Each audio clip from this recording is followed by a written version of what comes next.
Baik, Assalamualaikum warahmatullahi wabarakatuh dan selamat pagi. Boleh dengar tak suara saya jelas tak? Boleh, Sir. Tak putus-putus Baik, sebelum kita mulakan pembelajaran, kita berkenalan dulu dengan seorang lagi kawan kita.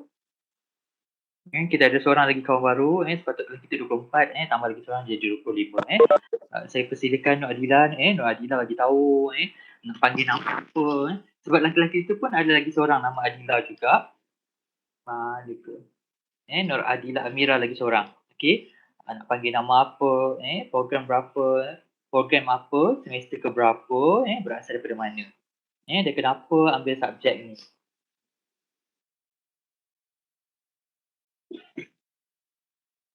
Ada ke? Assalamualaikum warahmatullahi wabarakatuh. Nama saya Nurul Adila binti Muhammad Rosli, boleh panggil Dila. Saya sekarang semester 6, ambil kos ijazah sarjana muda pentadbiran muamalat. Saya mengambil subjek ini kerana ingin jadikan subjek sebagai free elective. Oh, sebab free elective Daripada mana? Saya asal dari Penang. Oh, Penang. Penang kat mana? Penang dekat Gelugong. Oh, Blugong. Apa tu, nak panggil Dila juga ke? Sebab kawan kita lagi seorang pun panggil Dila juga. Boleh je. Panggil Dila juga. Tu panggil Nurul. Nurul tak boleh Ikut salah, ikut salah.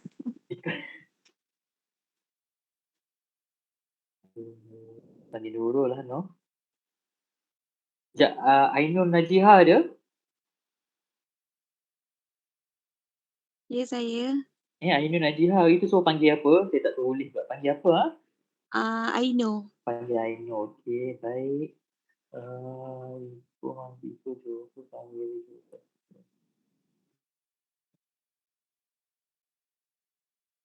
Ada baru kami dengan Okey, baik. Baik, hari ini kita teruskan dengan bab 3 sepatutnya bab 2 lah Tetapi oleh kerana tugasan pertama awak adalah tugasan tulisan kreatif, kita mulakan dengan bab 3. Kemudian baru kita pergi kepada bab 2 iaitu tulisan ilmiah. Okey. Baik, setakat ni ada masalah ke dengan buku cerita awak? Draft yang mana awak dah siap, awak boleh hantar melalui WhatsApp saya secara personal.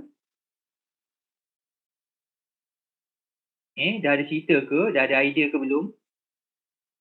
Dah buat sampai mana buku cerita kanak-kanak? Dah sampai mana dah? Jujur sikit, dah sampai mana buku cerita kanak-kanak?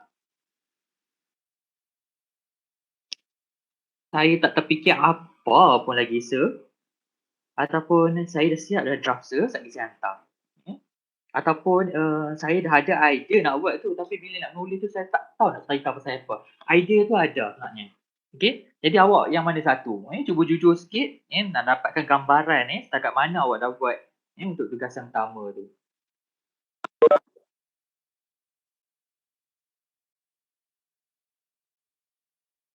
Dah buat sampai mana?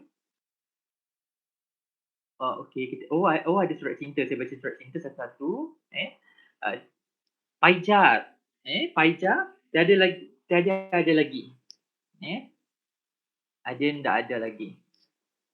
Tak ada lagi. Adilah Mira.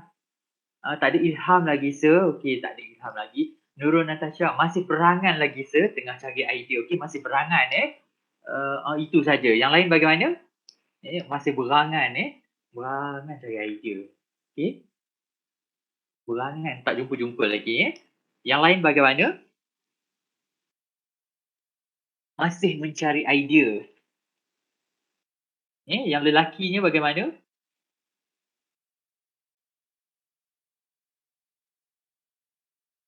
Draft. Apa ni draft?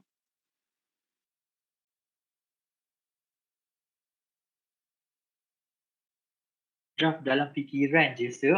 Draft dalam fikiran. Kena catat jangan biarkan dia dalam bersembunyi di sebalik urat-urat otak tu. Jangan nanti lupa. Dia bersembunyi, kejap ada, kejap ingat, kejap tak ingat dan sebagainya. Nanti lupa. kena catat Fakir Fakir saya lupa nak tanya sekolah menengah sekolah mana? Ulu Kintar ke? Tak Kan? sir. Saya sekolah menengah dekat Kampung Gajah, Asrama. Oh, Nazrin ke? Dr. Nazrin? Betul. Oh, okay. Wah, hebatnya Dr. Nazrin. Saya sekolah menengah Batu Gajah Fakir Kampung Gajah lah, beza. Okey. Dah nak fikir lagi. Saya nak tengok sikit.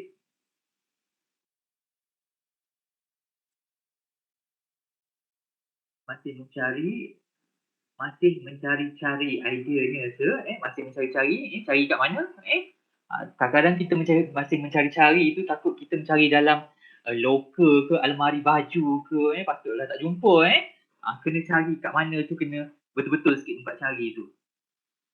Lagi Fatin kat mana masih mencari idea, masih mencari pastikan tempat mencari idea tu tempat yang betul. Okey, macam mana kita nak dapatkan idea yang betul?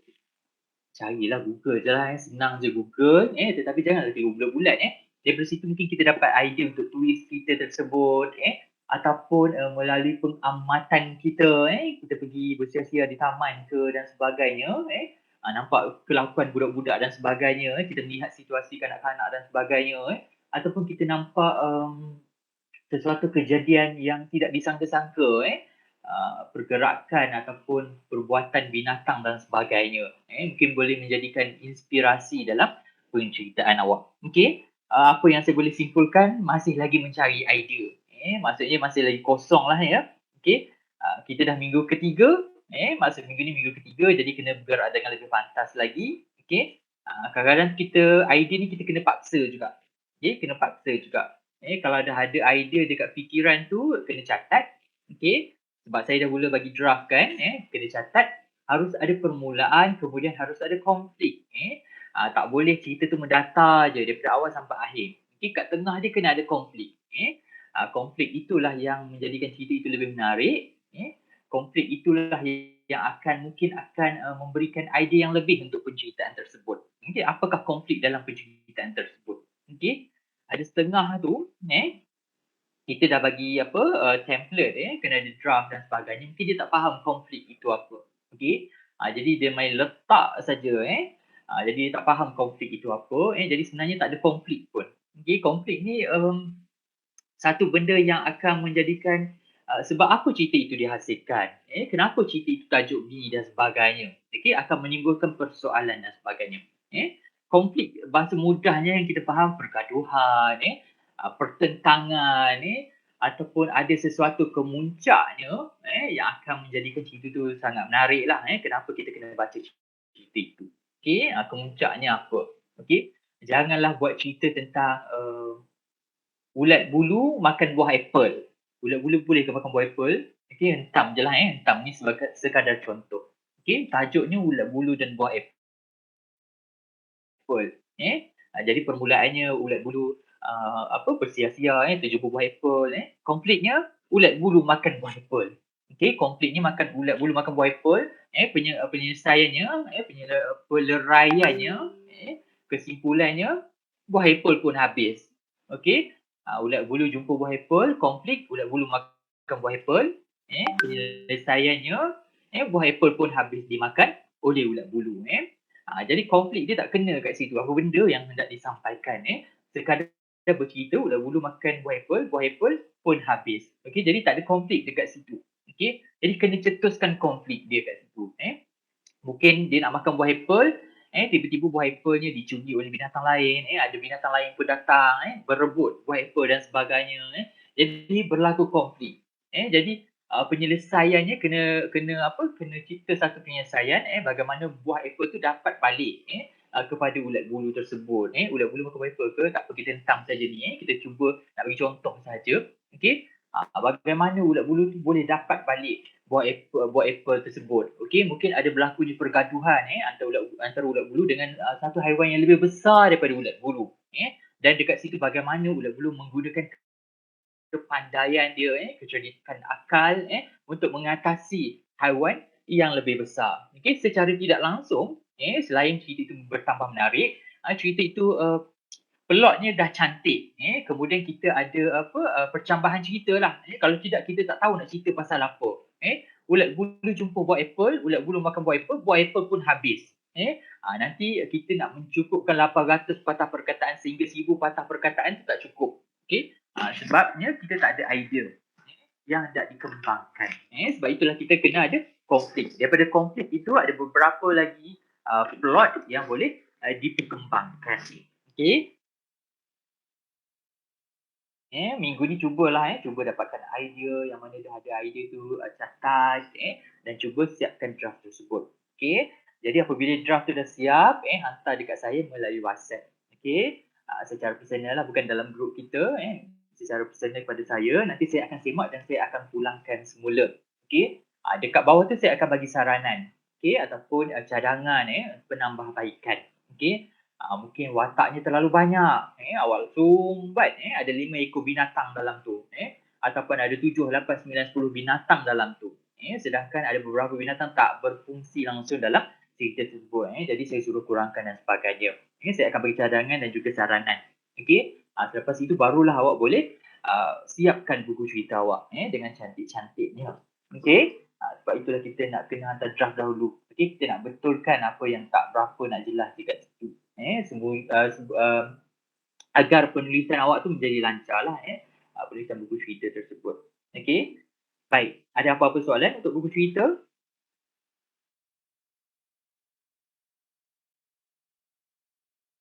Ni ada yang tak masuk lagi ke? Nak tengok partisipan ada berapa orang, ada yang tak masuk lagi ke?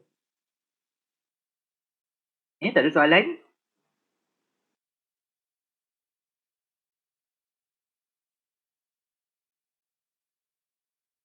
Ke suara saya tak dengar? Suara saya dengar Saya ada 25, sepatut 26. Oh, ada yang tak masuk lagi ni. Ada yang tak masuk. Dengar, okey dengar. Okey, ada yang tak masuk lagi ni, pergi mana?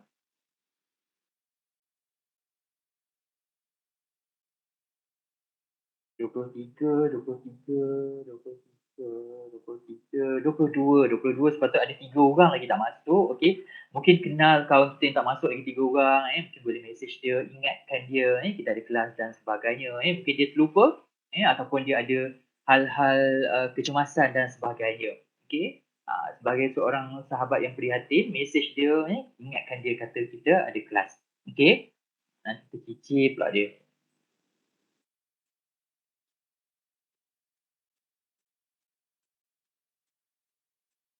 Okey, baik, boleh nampak slide saya. Okey, baik, kita akan masuk bab 3 dahulu tentang penulisan kreatif. Kalau boleh habiskan hari ni slide yang ini, kita habiskan hari ni juga. Okey. Apa itu penulisan kreatif? Apa yang awak faham tentang penulisan kreatif?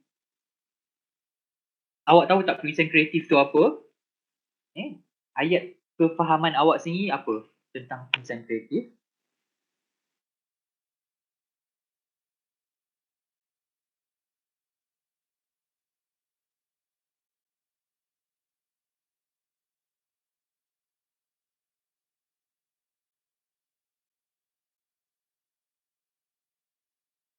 Tak masuk.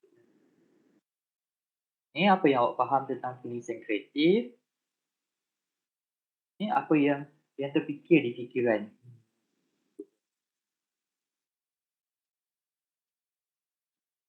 Hafiz tak ada ke ketua kelas kita pergi mana? Tak ada ke Hafiz? Siapa dekat bilik Hafiz mungkin boleh pergi jenguk dia, sihat ataupun tidak sahabat kita, demam ke, tak sihat ke dia, ataupun dia ada hal yang menyebabkan dia tidak boleh masuk kelas dan sebagainya, pergi jenguk-jenguk sikit kawan kita. Okey. Anis Rina. Anis tak ada ke? Anis pergi mana?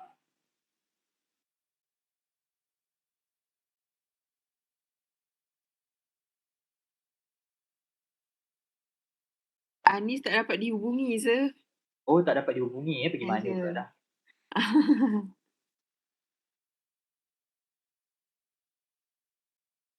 Okey, slide saya boleh nampak ke? Slide saya kelabu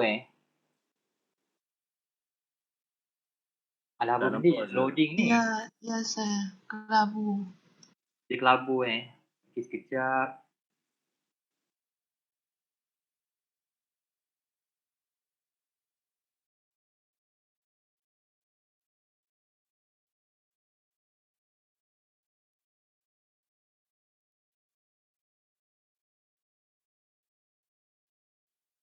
Okey, dah nampak dah kan?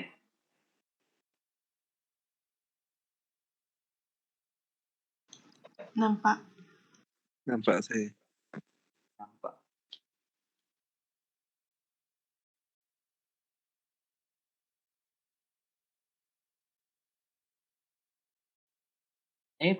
Faizal kata apa ni? Menulis sesuatu yang menarik. Penulisan kreatif adalah menulis sesuatu yang menarik. Kalau penulisan ilmiah, adakah kita tidak menulis sesuatu yang menarik? Benda itu boleh dipertikaikan. Adakah penulisan ilmiah macam kita buat tugasan, adakah kita menulis sesuatu benda yang tak menarik? Kalau tak menarik, bagaimanalah pensyarah nak bagi markah yang baik kepada kita, tugasan ilmiah tu. Adakah begitu, Faizal? Bukan doktor. Bukan, Bukan sir. Bukan? Ya. Jadi bagaimana ni? Sudah. Sudah ingat terus. Itu je yang terlintas. Oh, itu saja yang terlintas kan? Dia lebih kepada macam menariklah kita punya penulisan tu ataupun karangan tu. Okey. Tapi tak berapa nak kukuh tu sebab penulisan ilmiah pun kita kena tulis benda yang menarik juga kan? Yes. Mungkin kita boleh kaitkan dengan kreativiti. Penulisan kreatif ni kita kaitkan dengan kreativiti, kemudian kita kaitkan dengan imajinasi. Sebab penulisan ilmiah kita tak boleh kaitkan dengan imajinasi sebab penulisan ilmiah kita nak tulis tentang benda-benda yang berfakta, benda-benda yang boleh kita berhujah dan sebagainya. Jadi untuk penulisan kreatif kita memaksimalkan imajinasi. Baik, kita tengok sini apakah yang diberikan oleh para sarjana. Ini arwah lah Sastrawan Negara Shah Nun Ahmad. Katanya proses kreatif yang dimaknakan sebagai tahap tindakan yang diperlakukan insan secara sedar atau tidak sedar dalam penciptaan sesuatu. Dekat sini dia menyentuh tentang proses kreatif. Maksudnya penulisan kreatif itu adalah suatu kelangsungan proses yang berlaku melibatkan proses kreatif. Proses itu dinamakan sebagai suatu proses kreatif. Tindakan yang dilakukan secara sedar ataupun tidak sedar.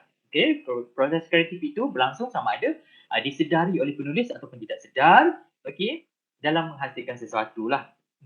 Contoh dia menghasilkan novel. Jadi dia melakukan proses-proses kreatif. Proses-proses kreatif itu mungkin dari segi berangan, fikir nak buat apa, cerita apa ni macam awak berangan. Itu mungkin proses kreatifnya, proses yang sedang berlangsung sebelum terhasilnya hasil penulisan tersebut. Seterusnya seorang sarjana bahasa di Safia Karim katanya penulisan kreatif memerlukan penulis ni berfikir secara kreatif untuk dapatkan idea dan fakta serta nilai semula idea dan fakta yang disampaikan secara berkesan. Dekat sini berfikir secara kreatif kemudian dikaitkan juga dengan idea dan juga fakta. Dekat sini dikaitkan juga dengan fakta. Tak semestinya penulisan kreatif itu tak terkait dengan fakta. Ada juga yang terkait dengan fakta. Contohnya novel-novel berunsur sejarah. Kenapa kita nak menganggap dia sebagai novel berunsur sejarah? Sebab ada fakta-fakta yang dimasukkan dalam novel tersebut. Fakta dari segi apa? Mungkin dari segi tahun. Dari segi peristiwa sejarah. Kemudian dari segi watak-watak yang ditampilkan. Mungkin adalah watak-watak sejarah. Jadi kita kena menilai balik sama ada fakta itu betul ataupun tidak. Saya bagi contoh ada satu novel yang sangat menarik. Novel itu ditulis oleh Faizal Terani, tajuknya 1515.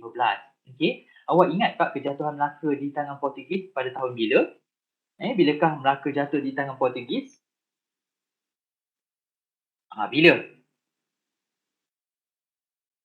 Bila wahai anak muda?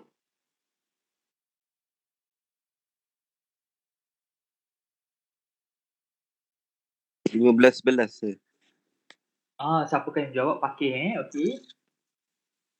1511 betul 1511 berarti kejatuhan Melaka di tangan Portugis. Tetapi novel ini dia cerita tentang tahun 1515 bagaimana Portugis yang jatuh ke tangan Melaka.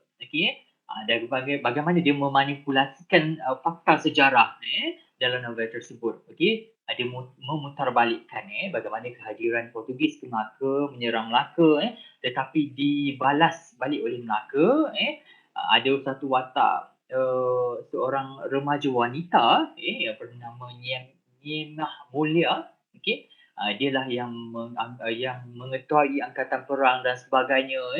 Dialah memberikan idea yang bernas kepada Baginda Sultan dan sebagainya sehingga Melaka mampu mempertahankan kedaulatan Melaka sehingga mampu menjajah Portugis pada tahun 1515. Sangat menarik novel tersebut. Novel itu memutarbalikkan fakta. Okey. Daripada idea yang disampaikan, daripada fakta yang cuba dia perolehi, okey. Dekat situ nampaklah dia menggunakan sumber-sumber sejarah dan sebagainya, ada sumber sejarah daripada Portugis dan sebagainya, ada dicatatkan dalam novel tersebut dan sebagainya. Tetapi bagaimana dia memutarbalikkan fakta tersebut dan sebagainya, sehingga menghasilkan sebuah novel yang sangat menarik. Dan novel ini telah dimenangkan dalam sebuah hadiah sastra. Okey. Cuma ada bukan pertikaian tetapi sedikit perbalahan untuk memenangkan novel ini.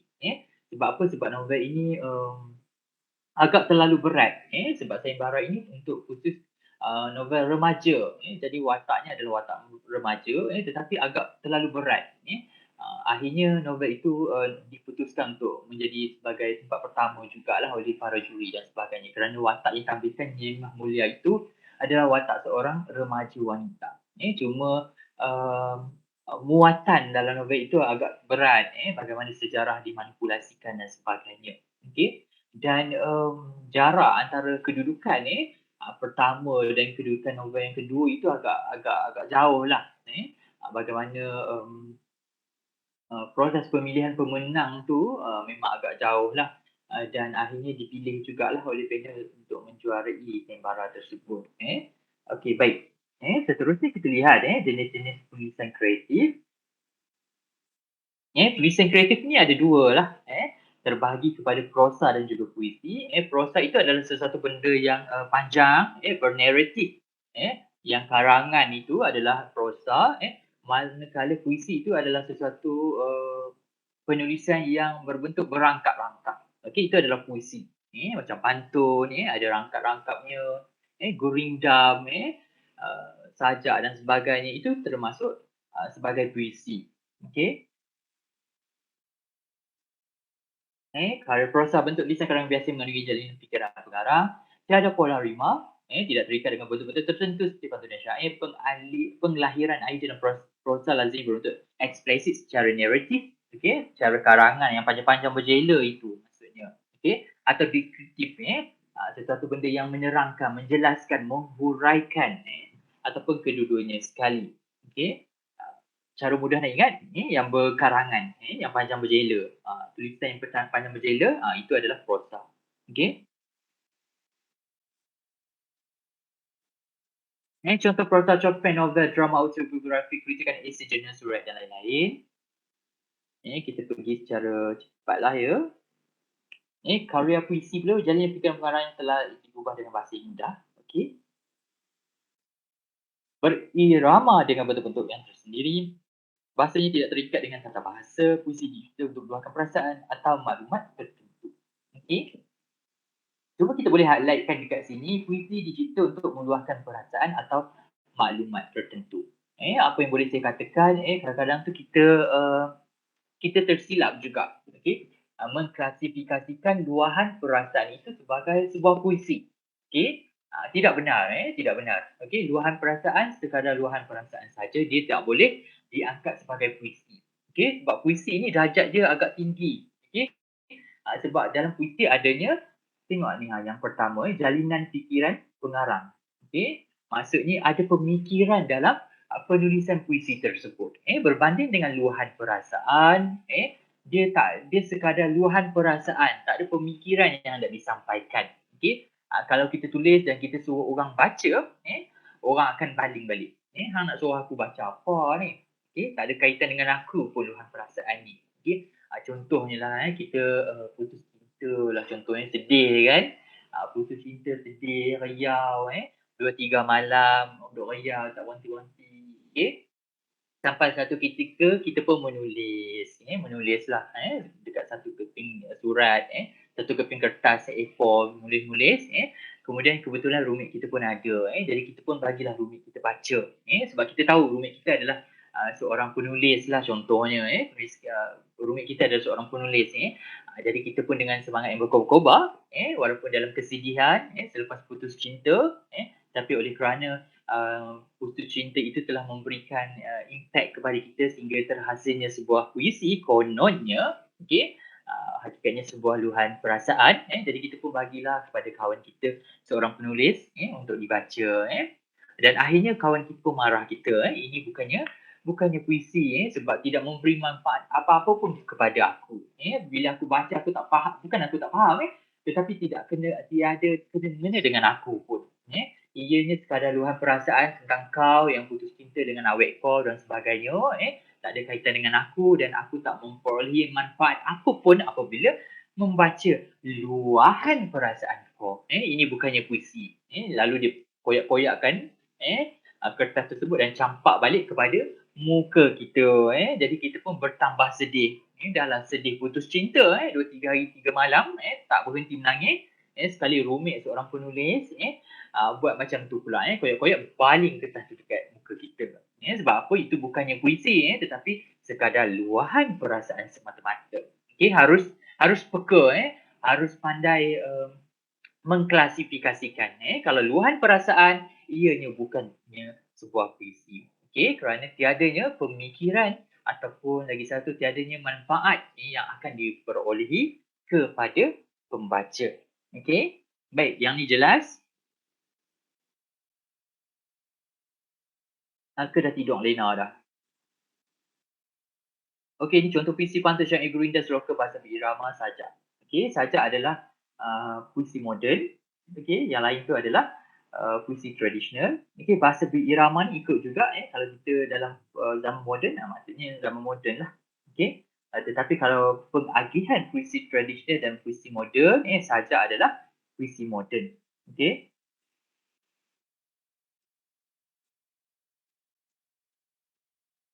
Sebarang bentuk penulisan memerlukan keupayaan penulis menjalin sebarang idea berdasarkan pilihan diksi. Diksi itu apa? Diksi itu adalah pemilihan perkataan yang sesuai. Pemilihan perkataan yang tepat. Kalau perasan kadang-kadang tu kita ada satu perkataan, ejaan dia sama tetapi mempunyai maksud yang berbeza-beza contohnya. Tetapi kalau kita letakkannya dalam puisi kita, dalam karya kita, tetapi kalau ada lagi perkataan yang lebih tepat, seeloknya gunakanlah perkataan tersebut. Jangan hadirkan perkataan yang mungkin boleh mengelirukan, walaupun tepat, tetapi mendatangkan keliruan dan sebagainya. Dan dalam masa yang sama masih lagi ada perkataan yang lebih sesuai, yang lebih tepat. Jadi eloklah, moleklah kita pilih perkataan yang lebih tepat tersebut. Kemudian kepelbagaian ragam ayat. Kemudian stylistik. Stylistik ni adalah gaya kepengarangan. Selalunya kita lihat dari segi gaya bahasa style. Itu yang stylistik tu. Unsur kesatuan. Maksudnya unsur keseluruhan penceritaan tersebut. Idea tersebut. Kalau cerpen tersebut bercerita tentang apa? Bercerita tentang telefon bimbit lah contohnya. Jadi kalau kita baca daripada perenggan pertama sampailah habis, jadi kita boleh buat kesimpulan. Secara keseluruhannya memang cerita tersebut tentang telefon bimbit. Wacananya memang tentang telefon bimbit. Tak adalah cerpen tersebut ataupun novel tersebut merapu-merapan. Ada banyak benda yang cuba hendak disampaikan oleh penulis dalam cerpen tersebut. Itu dikatakan dengan unsur kesatuan. Begitu juga dengan puisi. Rangkap pertamanya, rangkap keduanya sampailah rangkap terakhir masih bercerita tentang cerita benda yang sama sahaja. Ataupun kita lihat kesatuan ini dari segi citra yang disampaikan. Contohnya satu puisi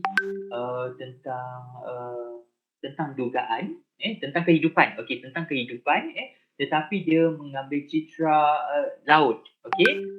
Laut kehidupan, dipenuhi badai dugaan, ombak dugaan dan sebagainya. Cantik dah tu lautan kehidupan, bagaimana dia menggambarkan kehidupan ini sebagai lautan, kemudian adanya dugaan, yang digambarkan dengan ombak dan sebagainya. Citra ni cantik, laut, ombak, badai, cantiklah kena. Okey. Kalau itu ada kesatuan dekat situ. Tetapi kehidupan itu digambarkan dengan laut, tiba-tiba ada duri pula dah, sebagai dugaan digambarkan dalam puisi tersebut. Dia jadi tak kena lah. Tiba-tiba laut, tiba-tiba duri pula. Duri dekat pokok, dekat pokok bunga ros ke, duri semalu ke, jadi dia tak cantik lah dekat situ. Citranya tak cantik. Ada pembauran citra, ada percampuran citra dekat situ. Okey, jadi apabila kita nak menghasilkan sebuah puisi, pastikan citranya ada kesatuan, daripada awal sampai akhir.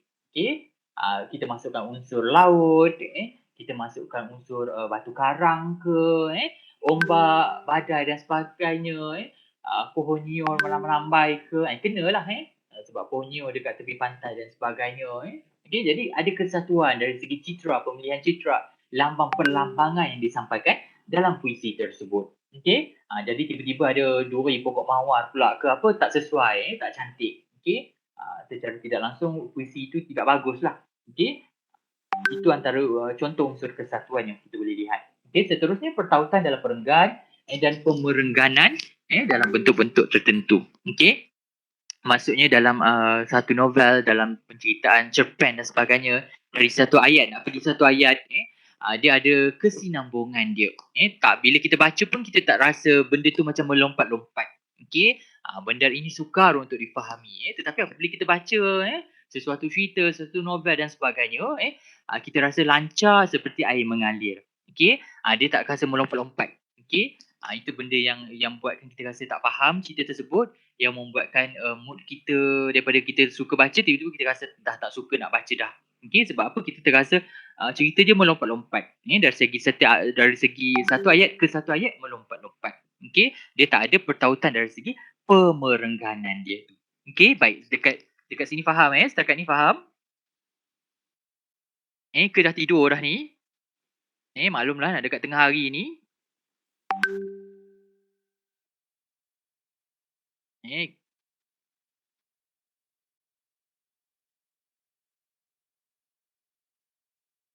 Hafiz bagaimana? Hafiz dah masuk ke belum?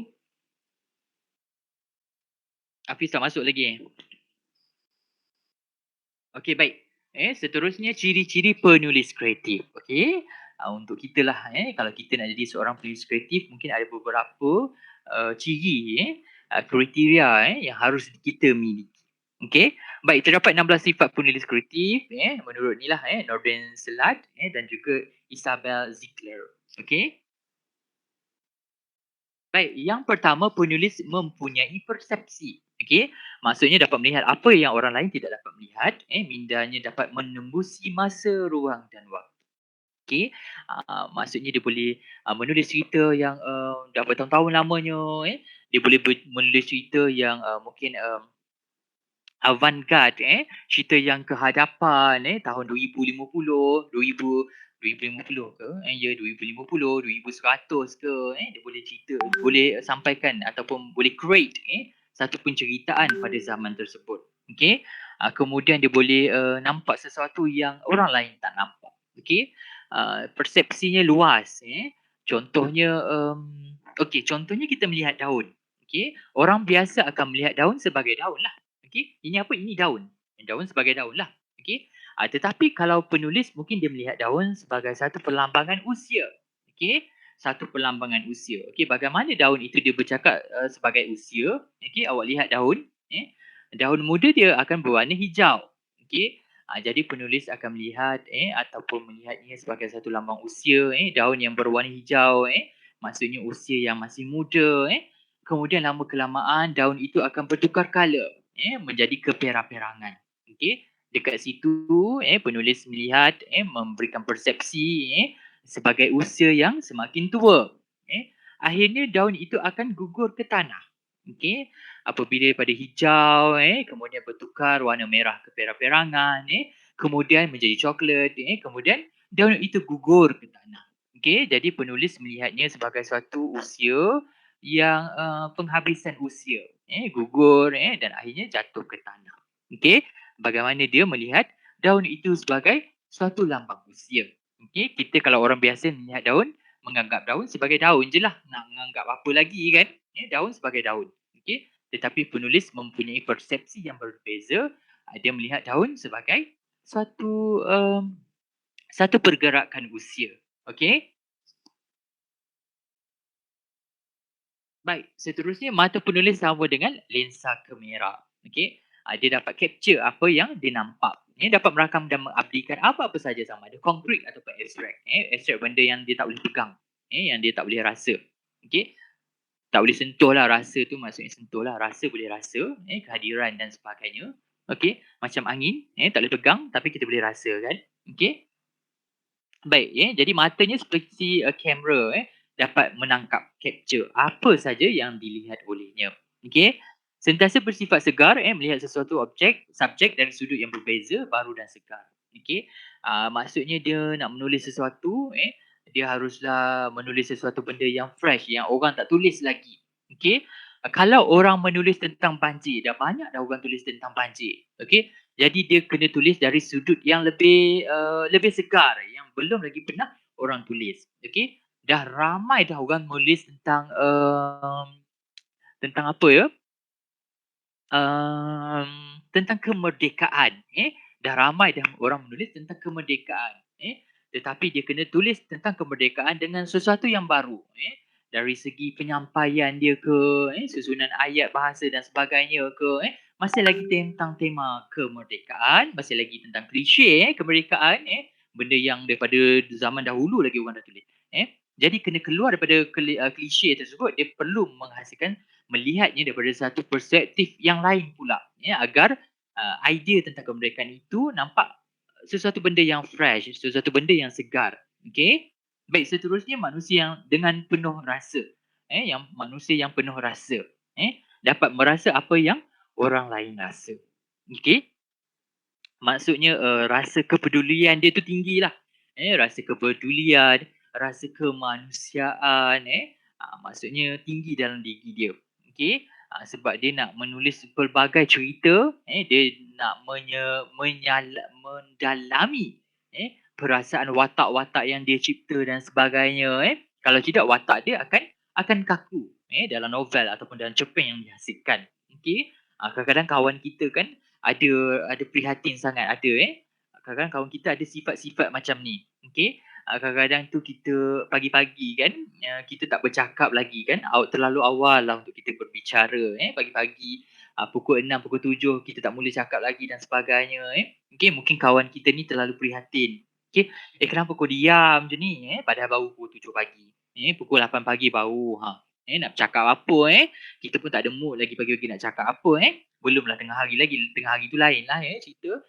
Dah kawan kita ni dah bertanya. Okey, mungkin kerana dia terlalu prihatin. Kenapa kau diam je ni padahal baru 7 pagi. Okey, kalau awak ada kawan-kawan macam ni, maksudnya dia boleh jadi seorang penulis lah.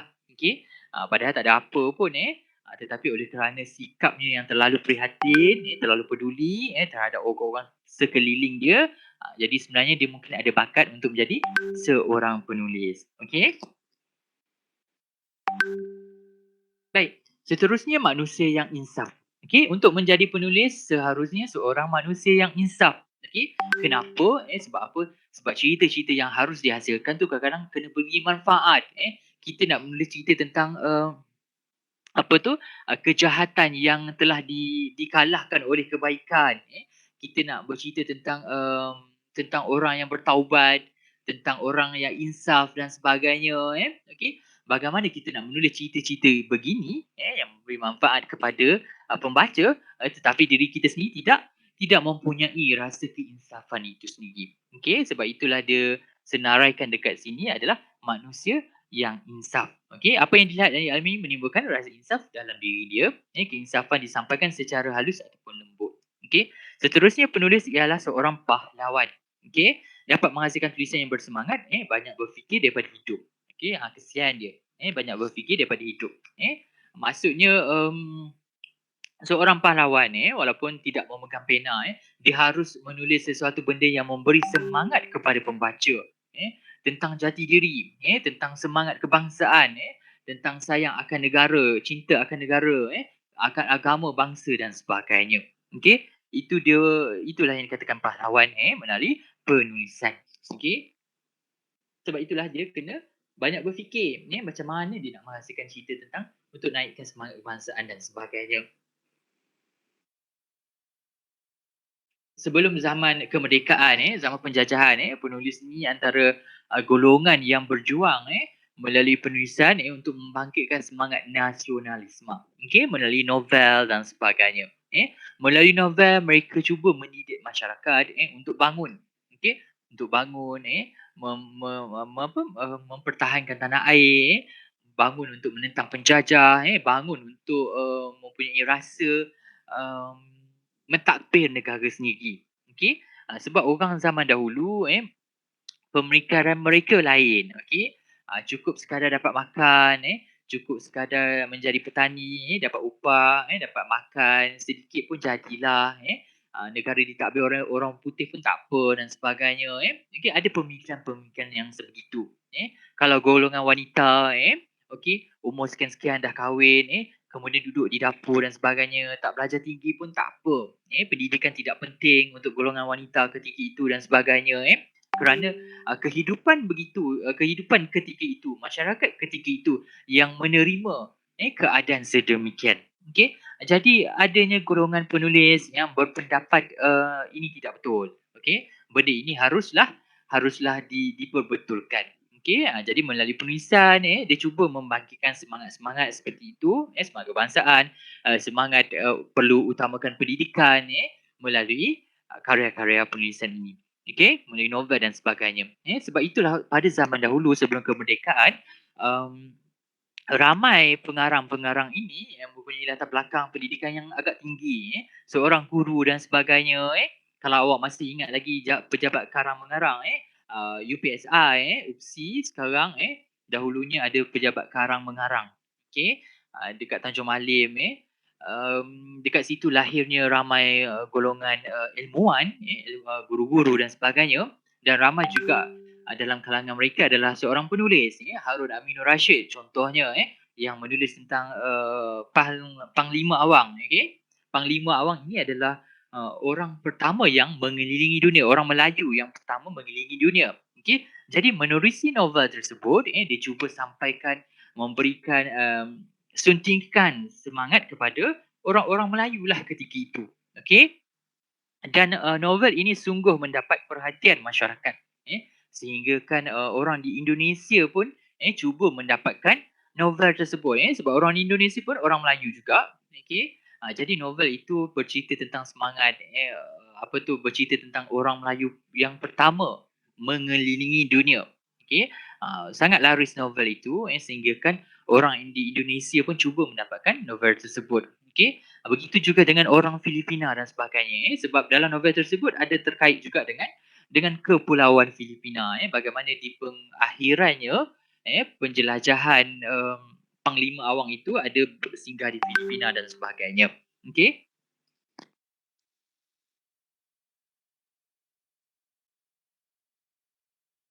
seterusnya penulis adalah patriot bangsa. Okey, ini pun macam juga tadi, sama lebih kurang juga.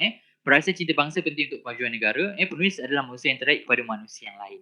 Okey, itu yang katakan prihatin tadi juga tu. Dia tertarik untuk mendekati orang di sekeliling dia. Okey, sayang kepada manusia lain, tertarik kepada manusia dan segala permasalahan manusia. Okey, sebab apa? Sebab dia nak dapatkan idea. Okey, penulis ini menulis bukan berkisah tentang diri dia.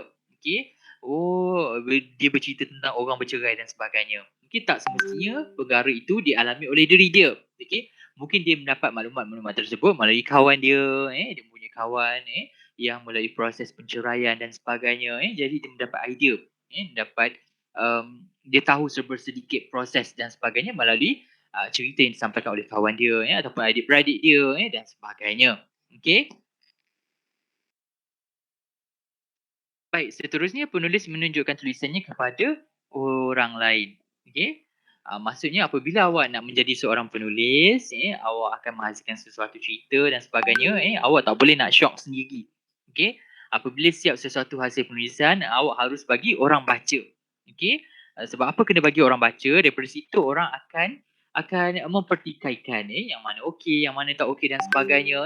Orang akan bagi komen dan sebagainya. Kenapa macam ni? Kenapa macam ni? Kenapa tak macam ni? Kenapa tak macam ni dan sebagainya. Okey. Apabila orang mempertikaikan, baru kita akan tersedar. Okey, lah kenapa tak macam ni dan sebagainya. Okey. Kadang-kadang apabila kita menulis, kita rasa syok sendiri.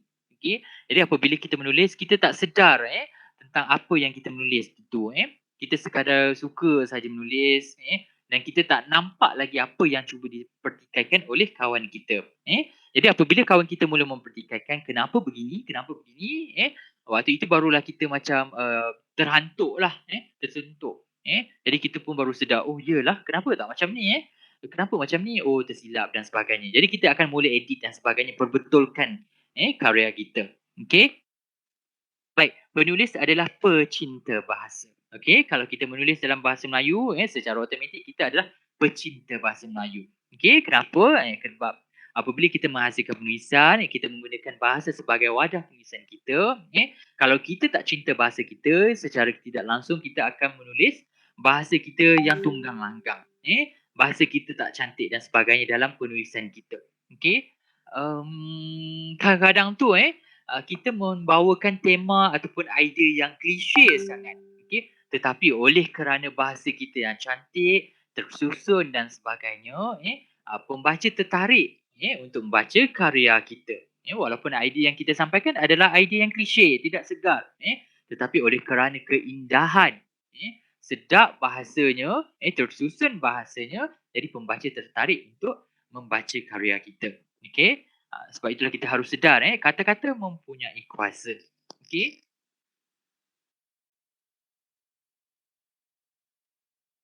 Baik, setakat ni okey.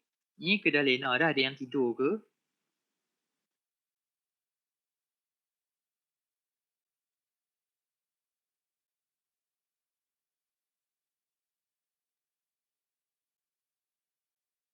Okey, tak tidur tak apa. Okey. Seterusnya manusia adalah manusia yang kompleks. Okey. Committed sepenuhnya dengan karya ataupun tulisannya, berupaya menilai karya tulisan secara objektif, berusaha meningkatkan mutu tulisannya. Okey, jadi apabila awak betul-betul nak jadi seorang penulis, penulis adalah seorang manusia yang sangat kompleks. Sebab apa? Sebab selain melakukan aktiviti harian, memikirkan hal kehidupan dan sebagainya, kepalanya juga dipenuhi tentang penulisan dia. Aku nak buat cerita ni lah. Konflik dia bagaimana, kemudian nak leraikan konflik dia pula bagaimana dan sebagainya. Ada satu side pula, dia kena bertungku lumus untuk penulisan dia. Okey, watak yang dicipta dia, kenapa watak dia macam ni? Watak ni nak bagi nama apa? Nak bagi bagaimana identiti watak dia, bagaimana nak mengidentifikasikan wataknya dan sebagainya. Ada lagi satu cabang dalam kepala dia yang dia kena fikir. Okey, kalau watak tersebut ada masalah dan sebagainya, jadi ada lagi satu cabang dia kena fikir pula selain masalah dia, kena fikir pula masalah watak yang diciptakan dalam cerita dia. Jadi dia kompleks, kepala dia berat. Okey. Kemudian dia berusaha untuk meningkatkan mutu tulisan dia. Okey. Pengarang yang baik, penulis yang baik akan berusaha meningkatkan mutu penulisan dia. Okey. Mungkin 5 tahun awal dia menulis sekian-sekian macam ni, kita kenal gaya kepengarangan dia. Okey. Kemudian dalam masa 6 hingga ke 10, gaya kepengarangannya berubah menjadi dengan lebih baik lagi. Okey, itu adalah pengarang yang baik. Okey, maksudnya tidak sebegitu saja gaya kepengarangannya. Okey, harus berubah. Okey, sampai satu tahap kematangan dia akan berubah. Kenapa dia berubah? Dia telah melalui proses kematangan dalam penulisan dia, melalui pembacaan dia yang telah banyak, okey, melalui bengkel-bengkel yang dia hadapi, yang dia lalui dan sebagainya. Okey, secara tidak langsung membantu dia meningkatkan karya dia. Okey. Penulis adalah manusia yang cerewet. Okey, sentiasa tidak berpuas hati dengan tulisan dia, tidak menulis sambil lewa, memastikan tulisannya sempurna dari segi struktur dan juga bahasa. Okey, sebab itulah penulis harus mengedit beberapa kali karya dia. Okey, tak boleh shock sendiri, siap tulis, okey hantar terus. Tak boleh. Okey, apabila siap, bagi orang kawan-kawan baca dahulu, siapa-siapa yang dikenal, siapa-siapa yang dia percayai, yang boleh bagi komen yang baik, bagi kawan dia baca dahulu, komen dan sebagainya, dia edit balik dan sebagainya, kemudian dia baca balik, okey ataupun tidak, sampailah dia berpuas hati, barulah dihantar kepada penerbit manuskrip tersebut, ataupun cerpen tersebut, hantar kepada editor majalah, surat khabar dan sebagainya. Okey.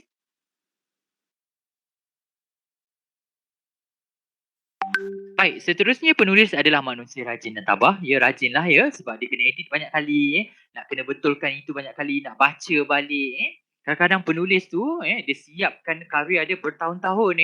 Satu cerpen, satu puisi yang ringkas itu, satu muka surat tu pun ada yang mengambil masa bertahun-tahun. Okey, macam mana kita tahu dia berambil masa tahun-tahun? Contohnya lah, kita baca majalah Dewan Sastra tahun 2022. Tahun ni lah, bulan ni punya kita baca, bulan April 2022. Kita baca satu sajak tu, tiba-tiba dekat bawah dia selain nama, bawah sajak tu ada nama dia, ada juga tahun. Kita tengok kat situ, tiba-tiba dia tulis tahun 2016, November 2016. Okey, maksudnya daripada November 2016 lagi dia dah menghasilkan sajak tersebut. Okey, bukan dia hantar kepada editor pada tahun November 2016, tidak, tetapi dihasilkan sajak itu daripada November 2016, kemudian mengambil masa penyiaran itu mungkin sekadar 3 bulan saja. Mungkin bulan 1 2022 hari itu dia baru hantar pada editor. Okey, jadi awak lihat daripada 2016 sampai 2022, 6 tahun sajak itu dihasilkan. Maksudnya dalam tempoh tersebut dia edit. Okey, dia edit, kemudian dia peram, dia simpan, kemudian dia free balik, dia ambil, dia baca balik sajak tersebut, dia edit balik, kemudian dia simpan balik, dia peram dan sebagainya. Okey, maksudnya dia tidak boleh mudah berpuas hati dengan karya dia. Okey. Kemudian penulis adalah manusia yang idealis. Okey, melihat dunia ini semata-mata ada kebaikan, melihat hal-hal keburukan atau kejahatan hanya untuk kebaikan manusianya. Walaupun dia memasukkan unsur-unsur yang tidak baik ataupun ada unsur-unsur konflik, pergaduhan, ataupun perkara-perkara yang tidak elok lah. Tetapi di akhirnya dia akan cerita tentang kemenangan kebaikan juga. Mungkin nak tak nak pun dia kena cerita tentang kemenangan kebaikan. Okey, benda yang beri manfaat kepada pembaca. Okey. Sebab itulah apabila awak nak menulis, awak jangan nak cerita, nak menulis tentang benda-benda yang mengaut-ngaut. Benda-benda yang lucah dan sebagainya. Benda itu tidak memberikan didikan, didaktik, pengajaran kepada pembaca. Jadi apabila kita nak menulis, kita harus berfikir dahulu. Okey, apakah manfaat, apakah kebaikan yang akan diperolehi oleh pembaca. Okey, jangan tulis benda yang merapu-rapu, okey, benda-benda yang boleh menyebabkan menyebabkan kita disoal nanti. Okey, kamu tulis apa di dunia nanti? Menulis benda yang merapu-rapu, benda yang tidak memberi manfaat kepada pembaca, khalayak masyarakat dan sebagainya. Harus berhati-hati. Penulis adalah manusia yang realis. Okey, maksudnya menggunakan seluruh sepanca indera untuk mengumpulkan bahan tulisan, secara mencari ilham melalui pembacaan, pengalaman dan juga pengembaraan. Penulis adalah manusia kesepian. Okey, yang ni macam sedih lah sikit. Penulis adalah manusia yang kesepian, sedih dia. Okey, dunia penulis adalah dunia yang tersendiri, menemukan manusia sehaluan iaitu yang memahami dunianya adalah terlalu sukar. Okey, sebab itulah kita tengok penulis ini dia ada dunia dia yang tersendiri, duduk seorang-seorang dan sebagainya, berjalan seorang-seorang dan sebagainya. Kadang-kadang dia berjalan dekat pekan, seorang-seorang tak bawa apa pun, tak pergi kedai dan sebagainya. Dia sekadar nak melihat masyarakat, dia nak melihat manusia, dia nak melihat kehidupan, untuk mendapatkan idea dalam karya dia. Okey.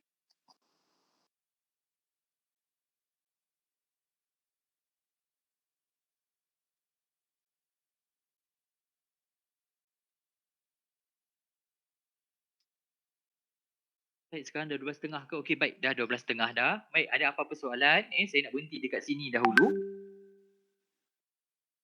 12.30 pula. 12.30 lah kan? Sampai pukul 1 kan kelas kita. Okey, setakat ni faham tak?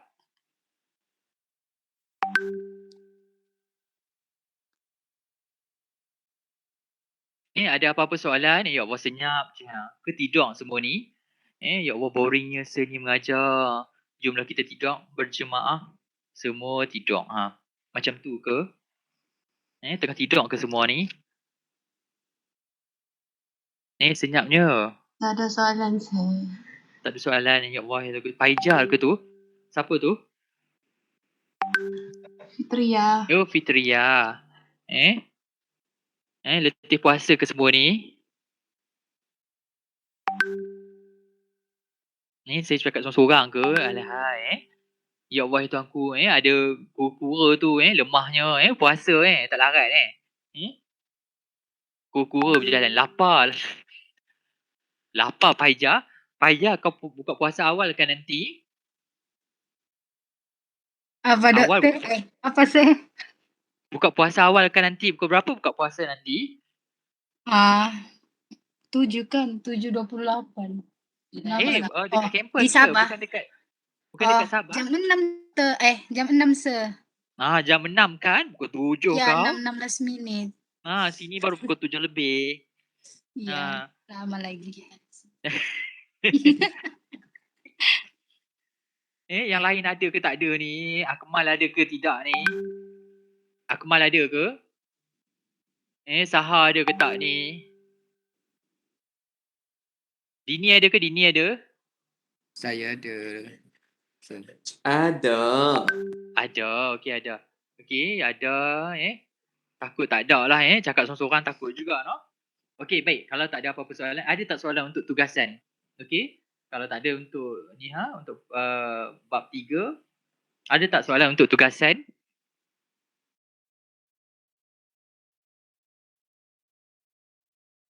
Hafiz memang tak masuk ke? Hafiz ada tak? 1, 2, 3, 4, 5, 6, 6, 7, 8, 6, 18, 19, 20, 21, 22, 23, 24. Lepas tu 25. Hafiz memang tak masuk. Okey, untuk tugasan pun tak ada ke?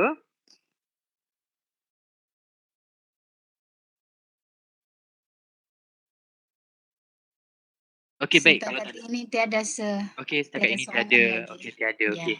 Okey baik. Kalau tak ada apa-apa, saya tamatkan kelas untuk hari ini. Kita akan jumpa lagi pada hari Rabu nanti. Baik. Terima kasih semua. Assalamualaikum warahmatullahi wabarakatuh dan selamat sejahtera. Terima Terima kasih kasih, sir. sir. Sama-sama. Suka suka. Jangan pergi makan nasi pula Pergi makan nasi pula. Puasa lagi jaga Amboi boleh kata lapang amboi.